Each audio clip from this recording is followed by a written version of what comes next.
శ్రీమాత్రే నమః. శ్రీ మహాగణాధిపతియే నమః. అందరికీ నమస్కారం అండి. నేను మీ స్వర్ణ welcome back to our channel. ఈరోజు ఈ వీడియోలో శ్రీ వరమహాలక్ష్మీదేవి అష్టోత్తర శతనామావళిని ఏ విధంగా పఠించాలో ఈ వీడియోలో తెలుసుకుందామండి. చదవలేని వారు ఈ ఆడియో వింటూ కూడా పూజ అనేది చేసుకోవచ్చండి. ఒక్కొక్క నామాన్ని చదువుతూ అమ్మవారికి పువ్వులతో కానీ, అక్షంతలతో కానీ, పత్రాలతో కానీ, కుంకుమతో కానీ పూజ అనేది చేసుకోవాలండి. చదవలేని వారు ఈ ఆడియో వింటూ మనసులో ఓం అనుకుంటూ అమ్మవారికి పూజ అనేది చేసుకోండి. శ్రీ లక్ష్మీదేవి అష్టోత్తర శతనామావళి ప్రారంభ. ఓం ప్రకృత్యై నమః. ఓం వికృత్యై నమః. ఓం విద్యాయై నమః. ఓం సర్వభూతహితప్రదాయై నమః. ఓం శ్రద్ధాయై నమః. ఓం విభూత్యై నమః. ఓం సురభ్యై నమః. ఓం పరమాత్మికాయై నమః. ఓం వాచై నమః. ఓం పద్మాలయాయై నమః. ఓం పద్మాయై నమః. ఓం శుచయే నమః. ఓం స్వాహాయై నమః. ఓం స్వధాయై నమః.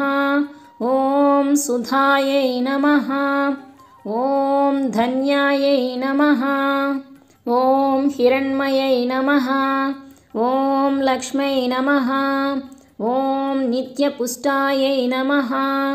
ఓం విభావత్యై నమః. ఓం ఆదిత్యై నమః. ఓం దిత్యై నమః. ఓం దీప్తాయై నమః. ఓం రమాయై నమః. ఓం వసుధాయై నమః. ఓం వసుధారిణ్యై నమః. ఓం కమలాయై నమః. ఓం కాంతాయై నమః. ఓం కామాక్షై నమః. ఓం క్రోధసంభవాయై నమః. ఓం అనుగ్రహప్రదాయై నమః. ఓం బుద్ధే నమః. ఓం అనఘాయై నమః. ఓం హరివల్లభాయై నమః. ఓం అశోకాయై నమః. ఓం అమృతాయై నమః. ఓం దీప్తాయై నమః.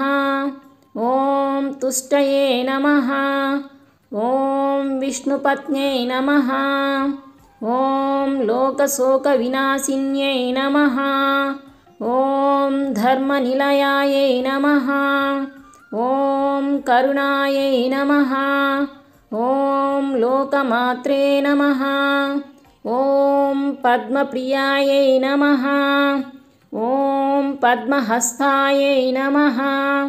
ఓం పద్మాక్ష్యై నమః. ఓం పద్మసుందర్యై నమః. ఓం పద్మోద్భవాయై నమః. ఓం పద్మముఖే నమః. ఓం పద్మనాభప్రియాయై నమః. ఓం రమాయై నమః. ఓం పద్మమాలాధరాయై నమః. ఓం దేవ్యై నమః. ఓం పద్మిన్యై నమః.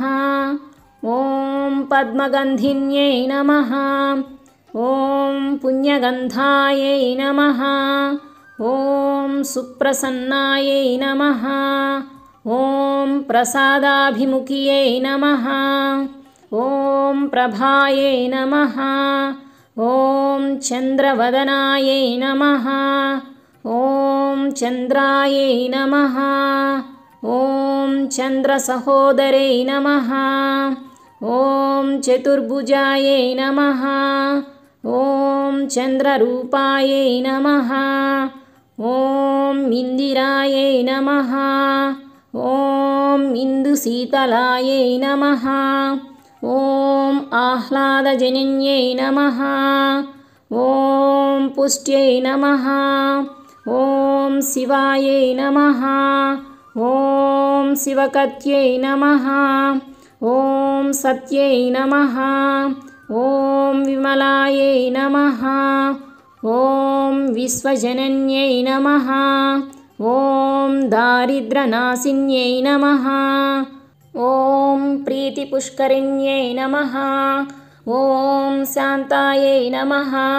ఓం శుక్లమాల్యాంబరాయై నమః ఓం శ్రియై నమః ఓం భాస్కర్యై నమః ఓం బిల్వనిలయాయై నమః ఓం వరారోహాయై నమః ఓం యశస్విన్యై నమః ఓం వసుంధరాయై నమః ఓం ఉదారాంగాయై నమః ఓం హరిణ్యై నమః ఓం హేమమాలిన్యై నమః ఓం ధనధాన్యకత్యై నమః ఓం సిద్ధై నమః ఓం త్రైణసౌమ్యాయై నమః ఓం శుభప్రదాయై నమః ఓం నృపవేశగతానందాయై నమః ఓం వరలక్ష్మ్యై నమః ఓం శుభాయై నమః ఓం హిరణ్యప్రాకారాయై నమః ఓం సముద్రతనయాయై నమః ఓం జయాయై నమః ఓం మంగళాదేవ్యై నమః ఓం విష్ణువక్షస్థలస్థితాయై నమః ఓం ప్రసన్నాక్ష్యై నమః ఓం నారాయణ సమాశ్రితాయై నమః ఓం దారిద్ర్యధ్వంసిన్యై నమః ఓం సర్వోపద్రవవారిణ్యై నమః ఓం నవదుర్గాయై నమః ఓం మహాకాళై నమః ఓం బ్రహ్మ విష్ణు శివాత్మికాయై నమః ఓం త్రికాలజ్ఞాన సంపన్నాయై నమః ఓం భువనేశ్వర్యై నమః इति श्रीलक्ष्मीदेवी अष्टोत्तरशतनामावळि सम्पूर्णं నానావిధపరిమళపత్రపుష్పాక్షతాం కుంకుమాం సమర్పయామి. సో విన్నారు కదా అండి అమ్మవారి 108 నామాలను ఏ విధంగా పఠించాలో. రేపటి నుంచి మనకి శ్రావణ మాసం అయితే ప్రారంభమవుతుంది కదండి.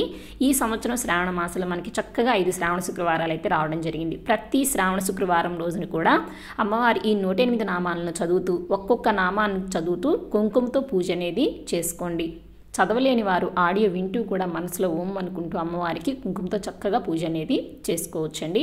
నెక్స్ట్ వీడియోలో నేను వరమహాలక్ష్మీదేవి వ్రత కథ గురించి కూడా నేను వీడియో అయితే అప్లోడ్ చేస్తానండి.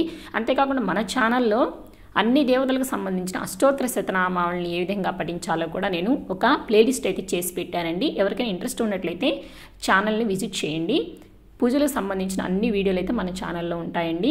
ఒకసారి చూడండి, మీకు నచ్చినట్లయితే మరో నలుగురికి షేర్ చేయండి. ఈ వీడియో మీకు ఉపయోగపడుతుందని అనుకుంటున్నానండి. నచ్చినట్లయితే ఒక చిన్న లైక్ ఇవ్వడం మాత్రం మర్చిపోకండి. మీరు చేసే లైక్ వల్ల ఈ వీడియో మరో నలుగురికి రీచ్ అయ్యే అవకాశం ఉంటుందండి. కాబట్టి మీకు నచ్చితే తప్పకుండా ఒక లైక్ చేయడం మాత్రం మర్చిపోకండి. అలాగే రానున్న కొత్త వీడియోస్ కోసం మన ఛానల్ సబ్స్క్రైబ్ చేసుకుని పక్కనే ఉన్న బెల్ ఐకాన్ కూడా ఆన్ చేసుకొని పెట్టుకోండి. మరొక మంచి వీడియోతో మళ్ళీ కలుసుకుందామండి. సర్వే జనా సుఖినో భవంతు, లోకా సమస్తా సుఖినో భవంతు. స్వస్తి.